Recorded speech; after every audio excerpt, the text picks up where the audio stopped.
নমস্কার and welcome to graphic training channel. আজকে আমাদের ফটোশপের 4th ক্লাস। আমি যেমনি আমার 3rd ক্লাসে বলেছিলাম যে আজকে বোঝাবো ফিল ভার্সেস ওপাসিটি, সো আমি সেটা দিয়েই শুরু করছি। তাহলে চলে আসুন আমার স্ক্রিনে।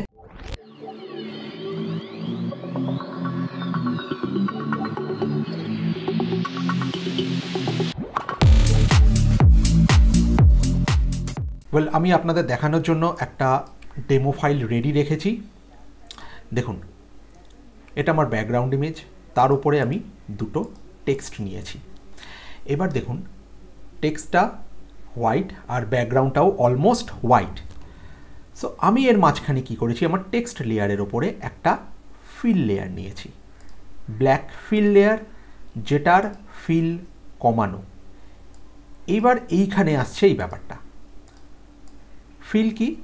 দেখুন, নিচে অ্যাডজাস্টমেন্ট লেয়ার আছে। আপনারা যদি লেয়ারের এর আগের ক্লাসটা দেখে না থাকেন সেটা দেখে নিন, তাহলে কোনটা কী ধরনের লেয়ার সেটা সেখান থেকে বুঝে যাবেন। সো আমি একটা অ্যাডজাস্টমেন্ট লেয়ার নিচ্ছি, যেটা দেখুন সলিড কালার, গ্রেডিয়েন্ট, প্যাটার্ন, এই তিনটে হচ্ছে ফিল, যেটা আপনাকে কালার বা গ্রেডিয়েন্টে বা প্যাটার্নে ফিল করে দেবে। সেকেন্ডটা হচ্ছে brightness, contrast, levels, curves, exposure, মানে টোটালি আপনার লাইট কারেকশানের। তার পরেরগুলো হচ্ছে বিভিন্ন রকম ফিল্টার অ্যাপ্লাই হচ্ছে, আর তার ঠিক ফিল্টারের অপোজিটগুলো হচ্ছে তার পরের পার্টটা। সবকটা পার্টে পার্টে ভাগ করা আছে। আমরা যেমনি যেমনি এগোবো শিখতে শিখতে যাব। আমি নিয়ে নিচ্ছি একটা সলিড কালার। সলিড কালার এখান থেকে আপনি চেঞ্জ করে নিন, যে কালারটা ইচ্ছে আপনি সিলেক্ট করে নিতে পারেন। ওকে করুন। এবার দেখুন, আমি এটার যখন ওপাসিটি ডিক্রিজ করছি, যথারীতি এটা ট্রান্সপারেন্ট হতে হতে যাচ্ছে, মানে সেই লেয়ারের ট্রান্সপারেন্সি আস্তে আস্তে 0 হচ্ছে। এবার আমি ওপাসিটি 100 করে দিলাম। আমি ফিল কমাচ্ছি। দুটোর ক্ষেত্রে কিন্তু খুব একটা কোনো পার্থক্য পাওয়া যাচ্ছে না, খুব একটা নয়, কোনো পার্থক্যই পাওয়া যাচ্ছে না ফিল আর ওপাসিটির। তবে হ্যাঁ, কিছু ক্ষেত্রে চেঞ্জ হয়। যেমন এই ছবিটির ক্ষেত্রে দেখুন, এখানে কি করেছি, আমি একটা ব্ল্যাক কালার ফিল করেছি, যেটার ফিল কমালেও যা হচ্ছে আর ওপাসিটি ডিক্রিজ করলেও তাই হচ্ছে। দুটোর মধ্যে কোনো চেঞ্জেস নেই। যেটা হচ্ছে আমার এই যে টেক্সট, যে হোয়াইট টেক্সট, সেটা ফুটে বেরোচ্ছে। এরম ধরনের আপনারা বিভিন্ন ব্যাকগ্রাউন্ডের ওপর বিভিন্ন রকম কোটেশন লিখে দেখবেন, লোকে বিভিন্ন রকম গুড মর্নিং মেসেজেস পাঠায় বা ছোটো ছোটো গ্রাফিক বানায় সোশ্যাল মিডিয়া পোস্টের জন্য। সো এরম ধরনের জিনিস করে আপনারা এর থেকেও কিছু আইডিয়া পেতে পারেন। সো আমি আসছি আমার পরের ছবিটায়। এখানে দেখুন, এখানে আমি একটা অরেঞ্জ ফিল কালার নিয়েছি, যেটার ব্লেন্ডিং মোড করা আছে হার্ড মিক্স।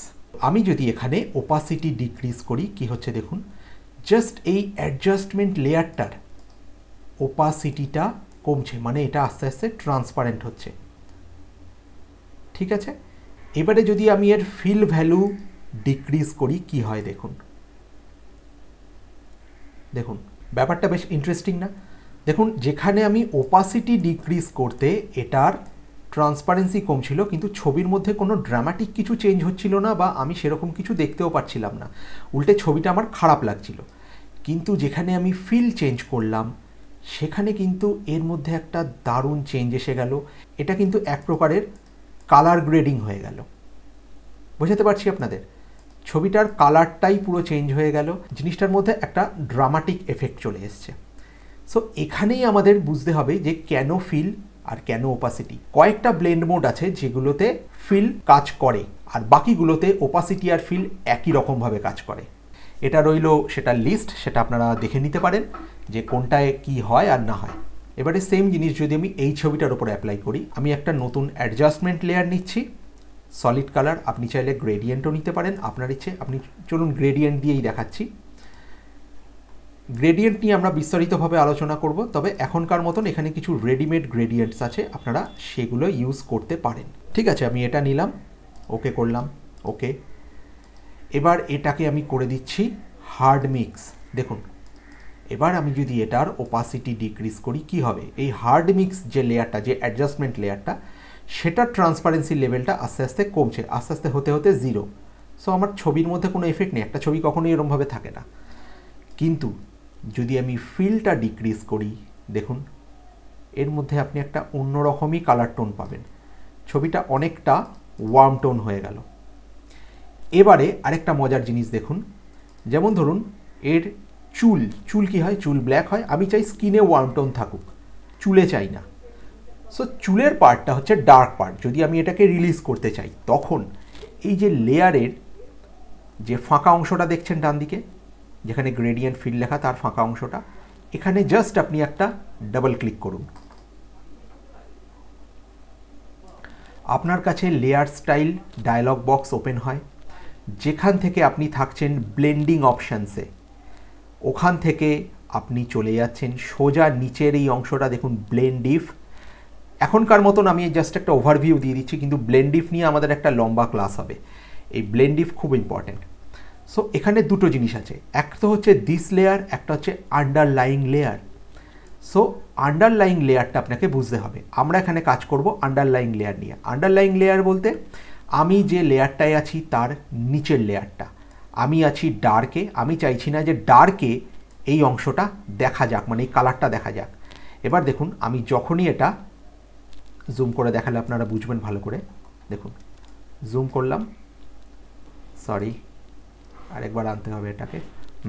আমি যেই জুম করলাম, এবারে যদি আমি এই স্লাইডারটাকে ডান দিকে মানে লাইটের দিকে মুভ করাই, ভালো করে খেয়াল করুন ডার্ক পার্টগুলো কিন্তু আস্তে আস্তে চলে যাচ্ছে। ঠিক আছে, ঠিক তেমনই আমি যদি লাইট পার্টটাকে ডিক্রিজ করাই, মানে ডার্কের দিকে আনি, সো আমার এই যে ওপরের যে গ্রেডিয়েন্ট লেয়ারটা ছিল সেটা আস্তে আস্তে মিশে যাচ্ছে, লাইট এরিয়া থেকে ক্রমশ ডার্কের দিকে যাচ্ছি। ঠিক আছে, এবারে আমি চাইছি না যে এই অংশটা মানে ডার্ক এরিয়াটায় আমার এই কালারটা থাকুক, কারণ ডার্ক এরিয়াটা এক প্রকার একটু অন্য টোন, একটু ব্রাউন টোন এসে গেছে। আমি চাইছি যে হেয়ার পার্টগুলো ব্ল্যাক থাক, বাট স্কিন টোনটা এই কালারের থাক। তখন কি করব, আমি কিছুটা পার্ট তো যাব, তারপরে দেখুন এই যে দুটো অংশ, এই জায়গাটা দেখলে আপনারা ভালো করে বুঝবেন। ঠিক আছে, দেখুন এই যে চেঞ্জটা এইখানে হয়েছে, সেই চেঞ্জটা কিন্তু আমরা মানে স্মুথলি চাইছি, যে ব্যাপারটা স্মুথ আসছে না। ঠিক আছে, এর জন্য কি করব দেখুন, এর জন্য অল্ট প্রেস করে এই যে স্লাইডার, যে নিচের যে আন্ডারলাইং লেয়ারের যে স্লাইডারটা রয়েছে, এটাকে কিবোর্ডে অল্ট বাটন প্রেস করে আমি এখান থেকে ড্র্যাগ করব। সো এটাকে আমি ব্রেক করে নিচ্ছি। এবার আস্তে আস্তে ছবির ট্রানজিশনটা দেখুন, যে কালারের যে ট্রানজিশনটা হচ্ছে, আমি এটার কথাই বলছিলাম। এটা কি হলো, ব্ল্যাক লেভেলটাকে আমি সরিয়ে নিলাম, মানে ম্যাক্সিমাম ব্ল্যাকটাকে আমি প্রথমে সাইড করে নিলাম, ওটাকে আমি বাদ দিয়ে দিলাম। তারপরে যে ব্ল্যাক আর হোয়াইটের মধ্যে যে ট্রানজিশনটা রয়েছে, সেই ট্রানজিশনটাকে আমি আস্তে আস্তে মিশিয়ে দিচ্ছি। ঠিক আছে, এবার আপনি ওকে করুন। এবার দেখুন চেঞ্জেসটা, দেখুন ও কিন্তু ডার্ক পার্টে আর নেই। ইনফ্যাক্ট ব্যাকগ্রাউন্ডেও যে অংশটা সব থেকে ডার্ক ছিল সেখানেও নেই। Last but not the least, আজকের আরেকটা এক্সাম্পল দিয়ে আমি ক্লাসটা এখানেই শেষ করব। সো আমি একটা মার্বেল টেক্সচার ব্যাকগ্রাউন্ড নিয়েছি, আমি এখানে একটা কিছু টাইপ করে নেব। আমি একটা টেক্সট টাইপ করে নিয়েছি। আপনাদের ইচ্ছে মতন আপনারা ফন্ট নিয়ে নেবেন। আমি একটু বোল্ড ফন্ট চাইছি, আর এটা সাইজ ঠিকঠাকই আছে। এবারে দেখুন, এবারে আপনি যখন এখান থেকে কালার চেঞ্জ করছেন সেটা তো একরকম, আপনি লাল দিচ্ছেন, নীল দিচ্ছেন, কালো দিচ্ছেন, আপনার ইচ্ছে। কিন্তু আমি যদি এখান থেকে একটা ফিল কালার নিই, মানে কোনো অ্যাডজাস্টমেন্ট লেয়ার নয়, আমি চলে যাব এর লেয়ার স্টাইলে, ডাবল ক্লিক করে এর পাশে। অথবা আরেকভাবেও নেওয়া যায়, সেটা হচ্ছে নিচে দেখুন এফেক্টস বাটন আছে একটা, দেখতে পাচ্ছেন, অ্যাড লেয়ার স্টাইল। এখান থেকে আপনি স্ট্রেট ওয়েতে ক্লিক করুন কালার ওভারলেতে। যে কোনো একটা কালার ওভারলে আপনি নিয়ে নিন, আপনার ইচ্ছে, কারণ এটা আমি রাখবো না এমনিতে, আমি যেটা দেখাতে যাচ্ছি সেখানে কালার ওভারলের খুব একটা দরকার নেই। ওকে করুন। এবার দেখুন আপনি যখন ওপাসিটি ডিক্রিজ করছেন, ওভারঅলের ট্রান্সপারেন্সি ডিক্রিজ হচ্ছে। কিন্তু যদি আপনি এর ফিল ডিক্রিজ করেন, তাহলে কিন্তু আপনি এর মধ্যে কোনো চেঞ্জ পাবেন না। ফিল ডিক্রিজ করলেও একই রকম থাকে। আপনি কখন বুঝতে পারবেন জিনিসটা, আপনি এফেক্টটাকেও যদি দেখুন, এফেক্টের ভিজিবিলিটি আছে, আপনি কালার ওভারলে এফেক্ট দিয়েছেন, আপনি যদি এফেক্টটাকে অফ করে দেন, আপনি তাও পারছেন না, কারণ আপনার ফিল 0 হয়ে গেছে। এই এফেক্টস প্যানেলটা নিয়ে বা এফেক্টসের মধ্যে যা যা আছে এগুলো নিয়ে তো আমি যেমনি এগোবে, মানে এটার জন্য আলাদা করে আমি কিছু দেখাবো না, আলাদা করে কোনো ক্লাস দেবো না। আমরা যেমনি ফটোশপ ট্রেনিং এগোতে থাকবো এগুলো আসতে থাকবে। সো আপনারা একটু নিজেদের মতন এটা এক্সপ্লোর করে নেবেন। ঠিক আছে, আমি নিয়ে নিলাম স্ট্রোক, স্ট্রোকে ক্লিক করলাম, স্ট্রোক চলে এলো। দেখুন যেগুলোর পাশে প্লাস বাটন আছে, আপনারা যদি প্লাস করেন তাহলে আরেকটা অ্যাড করতে পারবেন। ধরুন এটা আছে হোয়াইট কালারের স্ট্রোক, 12 পিক্সেল, এখান থেকে আপনি পিক্সেল কম বেশি করছেন, পজিশন আউটসাইডে দেবেন না ইনসাইডে দেবেন না সেন্টারে দেবেন, সেগুলো আপনারা ডিসাইড করে নেবেন আপনাদের সুবিধা মতন। এগুলো নিজেদেরকে একটু এক্সপ্লোর করে নেবেন আপনারা। আপনি যদি আরেকটা স্ট্রোক অ্যাড করেন এবং এটার কালার ধরুন করে দিলেন রেড, রেড ঠিক মানাবে না, এটা ঠিক আছে। এবার এই স্ট্রোকটা আছে কোথায়, আমার ওপরে, আর হোয়াইটটা আছে নিচে। আমি যেই নিচেরটা সিলেক্ট করলাম ওটা হোয়াইট হয়ে গেল, হোয়াইটটা দেখা যাচ্ছে না, কারণ দুটোর স্ট্রোক সেম পিক্সেলে আছে, তাই জন্য এই ব্লু এর নিচে হোয়াইটটা ঢাকা পড়ে গেছে। আপনাকে কি করতে হবে, যদি দুটোই দেখাতে চান তাহলে নিচেরটার সাইজ একটু, পিক্সেল সাইজ একটু বাড়িয়ে নিতে হবে, তাহলে আপনি দুটো দেখতে পাচ্ছেন। ওয়েল, এটা তো আমার অতটা দরকারিও নয়, এটা থাক, এটাকে আমি অফ করে দিলাম। আমি নিয়ে নিচ্ছি ধরুন ড্রপ শ্যাডো। এবার ড্রপ শ্যাডো কী হয়, এর একটা শ্যাডো পড়েছে আমার ব্যাকগ্রাউন্ডে, এখান থেকে মাউস ড্র্যাগ করে আপনি পজিশন চেঞ্জ করছেন। দেখুন এখানে আমি মাউস ড্র্যাগ করছি আর আমার স্ক্রিনে এখানে ডিস্টেন্সে এই জায়গাটা চেঞ্জ হচ্ছে, ভ্যালুটা চেঞ্জ হতে থাকছে। এর সঙ্গে গ্লোবাল লাইট চেঞ্জ হচ্ছে, গ্লোবালি এর একটা লাইট থাকে, লাইট না হলে তো শ্যাডো আসবে না, যে কারণেই আমি শ্যাডোর যখন জায়গাটা চেঞ্জ করছি তখন দেখুন লাইটের জায়গাটা চেঞ্জ হচ্ছে, লাইট তার অপোজিট ডিরেকশনে কাজ করছে। আমি একটা আমার জায়গা সেট করে নিলাম, একটু শ্যাডোটাকে ছড়িয়ে দিলাম, সঙ্গে সাইজটা বাড়িয়ে দিলাম, তাহলে জিনিসটা ফেড হয়। ঠিক আছে, এখানে কন্ট্যুর আছে, কন্ট্যুর নিয়ে আমরা পরে আলোচনা করব, আপাততভাবে এটাকে 0 রাখুন, মানে নান রাখুন।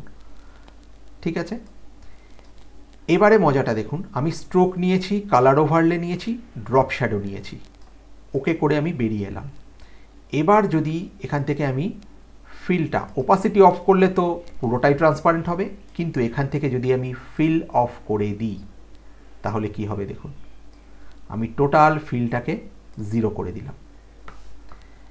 এবার যেহেতু কালার ওভারলে আছে, একটা জিনিস বুঝুন, একটা লেয়ারের ফিল আমি সেটাকে অফ করে দিলাম, কিন্তু এর কালার ওভারলে দেওয়া আছে, তাই জন্য আমি কালারটা দেখতে পাচ্ছি। এবার আমি এর কালার ওভারলেটাকে অফ করে দিলাম, দেখুন কালার ওভারলে অফ, আমার স্ট্রোক অফ, আমি অনলি শ্যাডো দেখতে পাচ্ছি এখানে, বুঝুন ব্যাপারটা। আর যদি স্ট্রোক অন করি তাহলে স্ট্রোক আসবে। ওয়েল, শ্যাডোটাকে নিয়েও আমরা আরও এক্সপেরিমেন্ট করতে পারি, শ্যাডোতে ডাবল ক্লিক করলেই শ্যাডো চলে আসবে। এখান থেকে আমি এটার ওপাসিটি বাড়িয়ে দিচ্ছি, আর এখানে যদি আমি একটা অন্য কোনো কন্ট্যুর ইউজ করি, কন্ট্যুর নিয়ে আমরা পরে ভালো করে আলোচনা করব, এখনকার মতন জাস্ট এটা কিভাবে কি হচ্ছে বুঝে নিন সেটা। আচ্ছা, এখানেও দেখুন শ্যাডোর ব্লেন্ড মোড আছে, আপনারা চাইলে আপনাদের ইচ্ছে মতন শ্যাডোর ব্লেন্ড মোড ইউজ করতে পারেন ব্যাকগ্রাউন্ডের ওপরে। এখানে ওপাসিটি পেয়ে যাচ্ছেন, এখানে লাইটসের অ্যাঙ্গেল পেয়ে যাচ্ছেন, আর এখান থেকে পেয়ে যাচ্ছেন ডিস্টেন্স, স্প্রেড অ্যান্ড সাইজ। ঠিক আছে, দেখুন এবার আপনার যদি মনে হয় যে আপনি কালার ওভারলে অন করবেন বা স্ট্রোক অন করবেন, সেটা আপনি আপনার ইচ্ছে মতন করতেই পারেন। প্রত্যেকটায় গিয়ে ডাবল ক্লিক করে আপনি এখান থেকে সেটার অপশানটা পেয়ে যাচ্ছেন। স্ট্রোক আপনি এটা দেবেন না, আপনি অন্যটা দিন। ঠিক আছে, আপনি স্ট্রোকেরও ব্লেন্ডিং মোড আছে, এখান থেকে আপনি সেটাও চেঞ্জ করে দিতে পারেন। এখান থেকে ব্লেন্ড মোড আপনি ব্যাকগ্রাউন্ডের সাথে মাল্টিপ্লাই করলে, সো আপনি যেরকম আগের ক্লাসে বলেছিলাম, মানে গত ক্লাসে, যে এগুলো ডার্ক এন্ড মোড, এটা লাইট এন্ড মোড, আপনার সুবিধা অনুযায়ী আপনি সেটা নিয়ে নেবেন। ঠিক আছে, এটা সাইজ আসছে, এটারও ওপাসিটি আছে, মানে স্ট্রোক ওপাসিটি, আপনি চাইলে স্ট্রোক ওপাসিটি বেশি বা কম রাখতে পারেন। ওকে করে বেরিয়ে আসুন, দেখুন। ঠিক আছে, এবার যদি মনে হচ্ছে যে ব্যাকগ্রাউন্ড আমার বেশি ডার্ক হয়ে গেছে, যেটা অ্যাকচুয়ালি আমার মনে হচ্ছে, সেক্ষেত্রে আপনি এখানে একটা অ্যাডজাস্টমেন্ট লেয়ার নিয়ে আপনি ধরুন একটা লেভেল অ্যাডজাস্টমেন্ট নিয়ে নিলেন। লেভেল অ্যাডজাস্টমেন্ট নিয়ে আপনি এটাকে একটু এর ব্রাইটনেসটা একটু ইনক্রিজ করে নিতে পারেন। ঠিক আছে, দেখুন এবার এই লেয়ারটাকে ধরে মানে যে টেক্সট লেয়ারটা ছিল সেটাকে আপনি চেঞ্জও করতে পারেন, মানে পজিশন চেঞ্জ করতে পারেন, এবং এটার আপনি টেক্সটটাও পাল্টাতে পারেন আপনার ইচ্ছে মতন। এটা টোটালি একটা এডিটেবল টেক্সট এফেক্ট হয়ে গেল। যেমন ধরুন আমি লিখব, ঠিক আছে,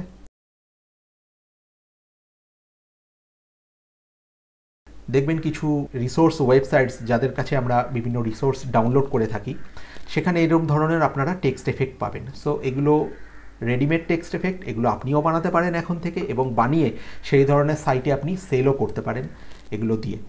তো এগুলো দিয়ে আপনি বিভিন্ন রকম টি শার্ট ডিজাইনও করতে পারেন, কারণ টি শার্টে অনেক রকম কী হয়, টি শার্টের টেক্সটের এফেক্ট থাকে। সো এই টেক্সট এফেক্টগুলো আপনি এইভাবেই ডিজাইন করতে পারেন। একটা ব্যাকগ্রাউন্ড নিয়ে নিলেন, ব্যাকগ্রাউন্ড নিয়ে টেক্সট এফেক্ট করলেন। সব কিছু ইলাস্ট্রেটারে হয় না, কিছু জিনিস আমাদের ফটোশপের ওপরও ডিপেন্ড করতে হয়, কিন্তু ওভারঅল সাইজটা যদি আমার ঠিক থাকে তাহলে আমার মনে হয় না যে আমার ডিজাইন প্ল্যাটফর্ম কোনটা হল, ইলাস্ট্রেটারে করছি কি ফটোশপে করছি সেটা ডিফার করে না, কাজ করতে পারাটাই আসলে। তাহলে আজকের ক্লাসটা আমি এখানেই শেষ করছি। ক্লাসটা যদি আপনাদের ভালো লেগে থাকে আর অবশ্যই যদি কিছু শিখে থাকেন, তবে আমার ভিডিওটাকে লাইক অ্যান্ড শেয়ার করতে ভুলবেন না, আর হ্যাঁ, সঙ্গে সাবস্ক্রাইবও করতে ভুলবেন না। দেখা হচ্ছে নেক্সট ক্লাসে। Thank you.